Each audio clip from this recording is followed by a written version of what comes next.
Hello friends, welcome to सक्षम academy Azamgarh. आज एक बार फिर से आपके सामने नए वीडियो के साथ नए टॉपिक के साथ। आज का जो टॉपिक है वो काफ़ी इम्पॉर्टेंट टॉपिक है, जहां से सीटेट में हर एग्जामिनेशन में हर पेपर में आपको 1 से 2 क्वेश्चन देखने को जरूर मिलेंगे। तो यहाँ से आपके 1 से 2 नंबर फिक्स हो जाते हैं। इस टॉपिक को अच्छे से पढ़िएगा। टॉपिक का नाम है टाइप्स ऑफ थिंकिंग। हम लोग आज की वीडियो में बात करेंगे जो हमारे टाइप्स ऑफ थिंकिंग है, जैसे कि अपसारी चिंतन, अभिसारी चिंतन तथा आलोचनात्मक चिंतन के बारे में बात करेंगे। आलोचनात्मक चिंतन के बारे में पिछली बार एग्जामिनेशन में पूछा था, इसलिए मैंने इस वीडियो में इसको भी लिया है। और अपसारी और अभिसारी चिंतन से तो क्वेश्चन पूछता ही पूछता है। तो यहाँ से कम 1 नंबर का तो तैयार हो जाना है कि आपको 1 नंबर यहाँ से क्वेश्चन में मिलेगा ही मिलेगा। ठीक है, चलिए बात करते हैं अपने पहले चिंतन के बारे में, जो कि है अपसारी चिंतन।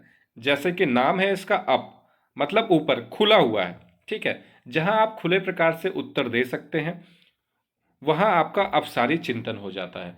जैसे कि मैं आपको एक एग्जाम्पल के तौर पे बताऊं, अगर आपको किसी टॉपिक पे निबंध लिखना है तो वो उसमें आप अपने सोच का प्रयोग कर सकते हैं। निम्नलिखित चीज़ों को लिखा जा सकता है, दूसरे का सहयोग लिया जा सकता है। कई उत्तर हो सकते हैं एक ही निबंध के, अलग अलग लोगों से अगर लिखवाया जाए तो उसमें अलग अलग चीज़ें देखने को मिलेंगी। तो ये आपके अपसारी चिंतन हो जाते हैं। ठीक है, जहां आप भिन्न भिन्न प्रकार के उत्तर या जवाब दे सकें वो आपके अपसारी चिंतन होते हैं। चलिए अब एक बार इसको पढ़ लेते हैं, इसमें क्या लिखा गया है। ठीक है, तो यहाँ पे देखते हैं, ऐसा चिंतन जिसमें हम किसी भी विषय वस्तु के बारे में भिन्न भिन्न प्रकार से सोचते हैं, जैसा कि मैंने आपको अभी बताया था, उसे हम अवसारी चिंतन कहते हैं। एक सरल शब्दों में कहा जाए तो अवसारी चिंतन एक ऐसा चिंतन होता है जिसमें व्यक्ति एक ही समस्या के समाधान के लिए भिन्न भिन्न विधियों के द्वारा विचार कर सकता है। ठीक है, अपसारी चिंतन को सृजनात्मक चिंतन भी कहा जाता है। अपसारी चिंतन को क्या कहा जाता है? तो अपसारी चिंतन को सृजनात्मक चिंतन भी कहा जाता है। इस चीज को ध्यान रखिएगा। अपसारी चिंतन या सृजनात्मक चिंतन खोज, आविष्कार तथा मौलिकता को जन्म देती है। ये किसको जन्म देती है? तो खोज, आविष्कार तथा मौलिकता को। क्यों? क्योंकि जैसे निबंध लिखना है, किसी के बारे में निबंध लिखना है, मेरा देश भारत महान, अगर इसके बारे में हमें निबंध लिखना है, कई लोगों को अगर दिया जाए इस टॉपिक में निबंध लिखने के लिए, तो कई प्रकार के खोज करके लोग उत्तर लिखेंगे। ठीक है, सबके भिन्न भिन्न अपनी राय हो सकती है।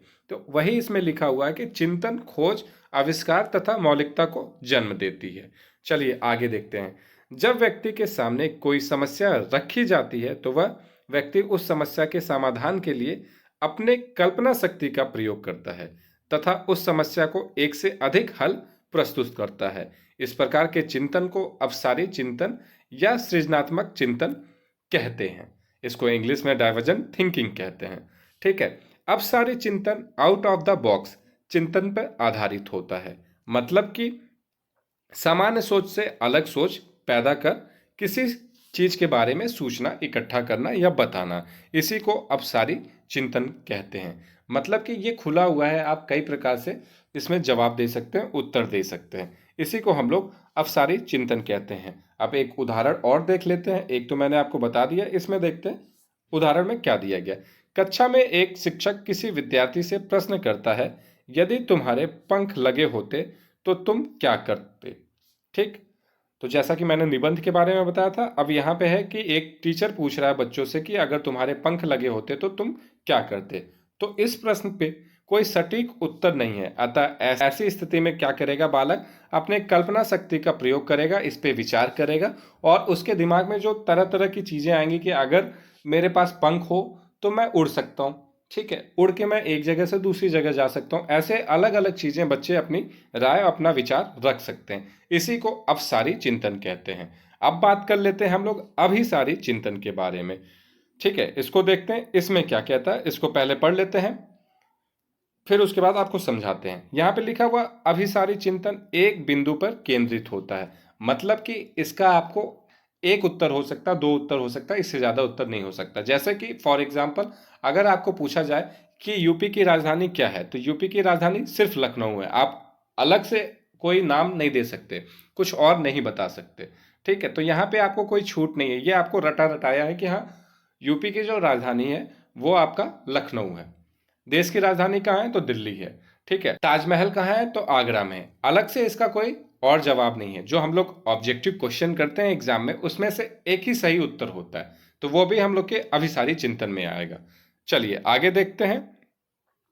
यह बुद्धि को बढ़ावा नहीं देती है। जैसे कि अपसारी चिंतन में था कि उसमें कल्पना शक्ति, खोज शक्ति बढ़ रही थी, सृजनात्मकता बढ़ रही थी। इसमें ऐसा कुछ नहीं है, यह बुद्धि को बढ़ावा नहीं देती है। अपसारी चिंतन पर तथ्य आधारित होती है। जैसा कि मैंने अभी आपको बताया है कि राजधानी कहाँ है यूपी की? तो लखनऊ की। ये तथ्य पे आधारित है। ताजमहल कहाँ है? तो आगरा में है।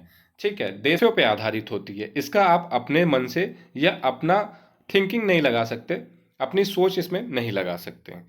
चलिए आगे देखते हैं। अब सारी चिंतन में से किसी समस्या के हल निकलने पर केवल और केवल एक निकलता है, मतलब आपका जवाब एक ही होगा। जैसे कि आपके ऑब्जेक्टिव क्वेश्चन जो होते हैं उसके उत्तर जो होते हैं एक ही होता है चार में से। ठीक है। जब कोई बालक पहले से बने नियम और तथ्यों के आधार पर किसी समस्या को हल निकालता है तो उसके द्वारा किया गया चिंतन अभिसारी चिंतन कहलाता है। ठीक है। कन्वर्जेंस थिंकिंग इसको इंग्लिश में कहते हैं। तो ये आपका अभिसारी चिंतन रहा। मैंने पहले आपको अवसारी चिंतन बताया, उसके बाद अभिसारी चिंतन बताया। अब करते हैं अभिसारी तथा अवसारी चिंतन में अंतर क्या होते हैं, एक एक करके देख लेते हैं इसको। पहला पॉइंट दिया गया, अवसारी चिंतन खोज, आविष्कार तथा मौलिकता को जन्म देती है, जैसा कि अभी मैंने बताया था। अब अभिसारी में देखते हैं। अभिसारी चिंतन एक ही बिंदु पर केंद्रित रहती है। ये खोज अवसर प्रदान नहीं करती है, क्योंकि इसमें आप अपने मन से कोई भी जवाब नहीं दे सकते। दूसरा पॉइंट है, इस प्रकार के चिंतन से बालक सृजनशील बनते हैं। इसमें बालकों की जो सृजनशीलता शक्ति बढ़ती है। ठीक है। इसमें देखते हैं अभिसारी में क्या दिया गया। इस प्रकार के चिंतन से बालक में रटने की प्रवृत्ति उत्पन्न होती है, क्योंकि इसमें आपको रटना ही रटना है। अब देश की राजधानी दिल्ली है तो उसको आप रटेंगे, उसमें आप अपना कोई खोज नहीं कर सकते, कोई आविष्कार नहीं कर सकते। ठीक है। चलिए अब तीसरे पॉइंट पे चलते हैं। तीसरा पॉइंट कह रहा है कि अब सारी चिंतन से बालक की कल्पना शक्ति एवं बुद्धि का विकास होता है। अब इसमें देखते हैं अभिसारी में। अभिसारी चिंतन से बालक की कल्पना शक्ति एवं बुद्धि पर कोई सकारात्मक प्रभाव नहीं पड़ता, क्योंकि इसमें आपको रटा रटाया चीज सीखना है और समझना है। चौथा पॉइंट समझते हैं। अवसारी चिंतन के फलस्वरूप किसी भी समस्या का एक से अधिक हल निकाला जा सकता है या निकलता है, लेकिन अभिसारी चिंतन में ऐसा नहीं है, केवल और केवल एक ही हल निकलता है। ठीक। अब अपने पांचवें पॉइंट को बात कर लेते हैं। इस प्रकार के चिंतन किसी निश्चित तथ्य पर आधारित नहीं होते हैं। कौन से? जो आपके अवसारी चिंतन होते हैं। और जो अभिसारी चिंतन होती है वो आपके निर्धारित तथ्य पर आधारित होती है। जैसे कि ताजमहल कहाँ है? तो वो आगरा में, एक तथ्य पे आधारित है। ठीक है। छठवां पॉइंट देखते हैं। छठवें पॉइंट पे लिखा है कि अब सारी चिंतन से एक ही समस्या का हल अलग अलग विधियों द्वारा निकाला जा सकता है। जैसे कि मैंने आपको बताया कि अगर मेरा देश महान है तो इस पे निबंध लिखना है, तो अलग अलग लोगों की अलग अलग इस पे राय हो सकती है। ठीक है। और अभिसारी चिंतन में किसी समस्या का हल सिर्फ ज्ञात विधि द्वारा ही निकाला जा सकता है। ठीक है।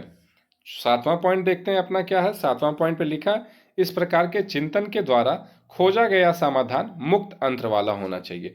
जो आपके सब्जेक्टिव क्वेश्चन होते हैं, ठीक है, वो आपके मुक्त अंत वाले होते हैं, मतलब एक से अधिक उत्तर हो सकते हैं। और जो आपके ऑब्जेक्टिव होते हैं वो आपके एक आंसर होते हैं, एक उत्तर होते हैं। इसमें बंद अंत वाला होता है। जो कि आपका ऑब्जेक्टिव क्वेश्चन होता है वो आपके अभिसारी चिंतन में आएगा।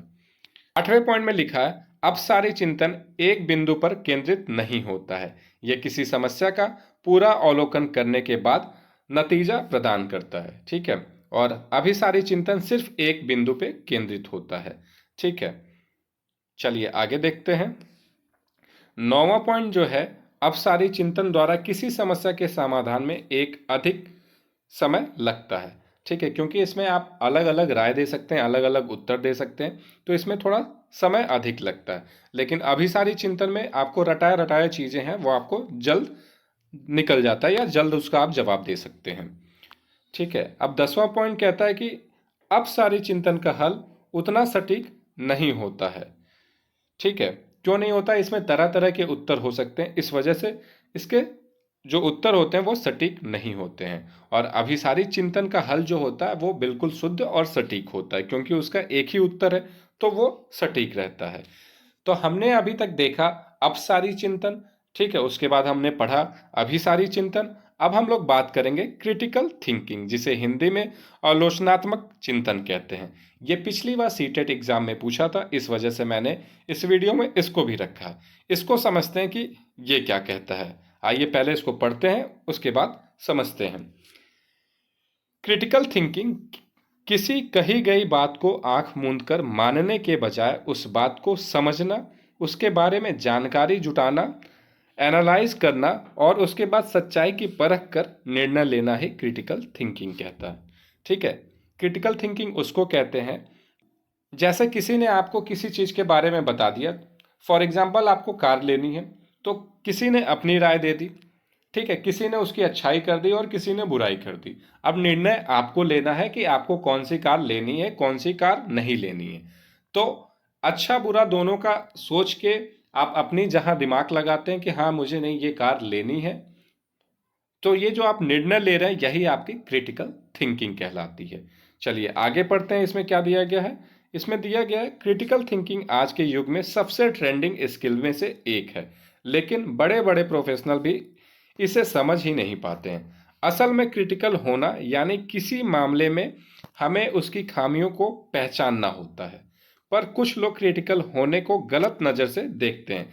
दरअसल क्रिटिकल थिंकिंग स्किल हमारे सोचने का ही एक तरीका है जिसमें हम लोग लॉजिकल और फ्री थिंकिंग के साथ किसी प्रॉब्लम का सॉल्यूशन निकालते हैं। जैसे कि मैंने अभी आपको एग्जाम्पल बताया कि आपको कार लेना है, तो आप अपने दोस्तों में राय लेते हैं, तो उसमें कोई आपको कहेगा कि ये कार खराब है, ये कार अच्छी है। तो दोनों लोगों की बात या जितने भी लोग हैं उनकी बात को सोचना, समझना, उनको परखना, उसके बाद अपना निर्णय लेना, एक सॉल्यूशन तक पहुंचना, फिर आप कार को खरीदते हैं। तो यही आपका क्रिटिकल थिंकिंग कहता है। ठीक है, इसके आगे देखते हैं इसमें क्या दिया गया है।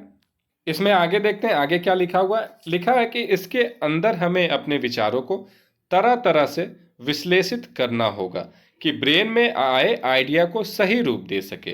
क्रिटिकल थिंकिंग में हमें आपको सामने की स्थिति की हर शुद्धता समझते हुए कंप्लीट प्रेजेंस ऑफ माइंड के साथ किसी प्रॉपर सॉल्यूशन तक पहुंचना होता है। इसका सीधा सीधा वही है जो मैंने आपको शॉर्ट में बताया कि जैसे अभी आपको मैंने कार का एग्जांपल दिया, आप किसी और चीज़ का एग्जांपल ले लीजिए। ठीक है, सीटेट का एग्जांपल ले लीजिए। सीटेट में आपको लोग कहेंगे कि पहले ये पढ़ो, पहले वो पढ़ो, लेकिन आप अपना थिंकिंग लगा के सोचते हैं कि नहीं मेरी सीडीपी अच्छी है या मेरा ईवीएस अच्छा है, तो पहले मैं ईवीएस को पढ़ूंगा, उसके बाद मैं सीडीपी को पढ़ूंगा, उसके बाद मैं मैथ, इंग्लिश, संस्कृत जो भी है आपके, उस हिसाब से आप अपने प्रॉब्लम को सल्यूशन खुद ढूंढते हैं अपनी थिंकिंग लगा के, और एक सल्यूशन तक जब पहुंच जाते हैं उसी को आप क्रिटिकल थिंकिंग कहते हैं। तो इस वीडियो में मैंने बात किया टाइप्स ऑफ थिंकिंग के बारे में, जो आपकी अपसारी चिंतन है, अभिसारी चिंतन है, उसके बाद आपके क्रिटिकल थिंकिंग जो कि है आलोचनात्मक चिंतन। ठीक है, अपसारी खुला हुआ है, ठीक, जैसे कि आपके सब्जेक्टिव क्वेश्चन, और अभिसारी आपके ऑब्जेक्टिव क्वेश्चन, और क्रिटिकल थिंकिंग मैंने आपको बताया कि जहां आप बिना, ऐसा नहीं है कि इसमें कि कोई अगर आपको कोई चीज़ बता दे रहा है तो बिना सोचे समझे आप वो चीज़ कर ले रहे हैं, नहीं, आप वहां पे अपना दिमाग लगा रहे हैं, अपनी सोच को लगा रहे हैं कि क्या चीज़ मेरे लिए सही है, क्या चीज़ मेरे लिए गलत है। तो आप किसी प्रॉब्लम के सल्यूशन तक खुद से पहुंच रहे हैं, उसी को क्रिटिकल थिंकिंग कहते हैं। तो उम्मीद है आपको चीज़ें बहुत अच्छे तरीके से समझ में आई होगी। यहाँ से जो है सीटेट हर बार 1 से 2 नंबर पूछता ही पूछता है, तो इस चीज़ को ना समझ में आए तो दोबारा पढ़ लीजिएगा। अगर कहीं कोई दिक्कत आएगी तो आप कमेंट बॉक्स में मेंशन कर दीजिएगा, उसको मैं फिर से बता दूंगा आपको। ठीक है, उम्मीद है आपको चीज़ें अच्छी लगी होंगी। तो अगर आपको ये वीडियो अच्छी लगी तो लाइक करें, शेयर करें, कमेंट करें और चैनल को सब्सक्राइब करना ना भूलें। Thank you.